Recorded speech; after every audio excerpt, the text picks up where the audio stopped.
मैं भी junior volleyball state खेला, बैडमिंटन इंटर यूनिवर्सिटी खेला।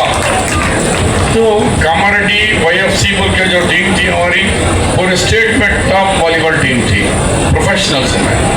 ఇవన్నీ మేము నేర్చుకుంటూ వచ్చినాక ఏమవుతుందంటే కవిత మేడం కూడా ఒక వర్డ్ రిపీట్ చేసినారు, उनको पसीना आने के बाद उसको पहली नींद आती.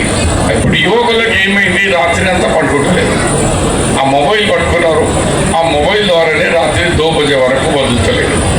దానివల్ల వాళ్ళ ఫిజిక్స్, వాళ్ళ ఆరోగ్యం అవన్నీ కూడా ఎంత మొదలు సగపోతూ ఉండాలనో ఉండలేకపోతుంది, వేరే అలవాట్లకు వెళ్ళిపోతున్నారు. కాబట్టి మనం ఫోర్స్ చేసి అరే మానేరా అంటే వాడు మానరు. దానికి ఇదే మన మన మందులతో ఆక్సిజన్ ఏముంది అంటే స్పోర్ట్స్. उनको स्पोर्ट्स में लाओ, बच्चों को गांव-गांव खिलाओ. पहले हम देखते थे हर छोटे गांव में వాతావరణం తీసుకురావాలా. గతంలో ఒక 30-40 సంవత్సరాల కింద ఏదో ఎవరు వచ్చినా వాలీబాల్ ఇప్పించారు, ఒక నెట్ ఇప్పియండి సార్, మాకు మన వాలీబాల్ నెట్ ఇప్పియండి సార్, క్రికెట్ బ్యాట్ ఇప్పియండి సార్. ఇప్పుడు ఎవరు అడిగేటోడు చెప్పలేడు. ఇప్పుడు ఇంకోలా అడుగుతున్నారు వేరే వస్తువులు.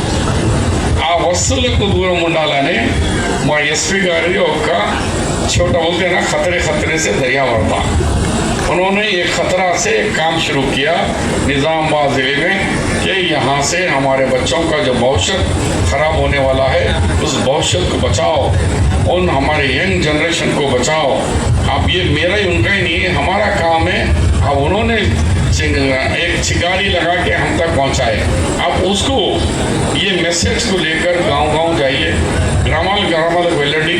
అక్కడ మన స్పోర్ట్స్ గురించి ఎవరు పాత అథ్లెట్స్కు చెప్తున్నా నేను, మిత్రులారా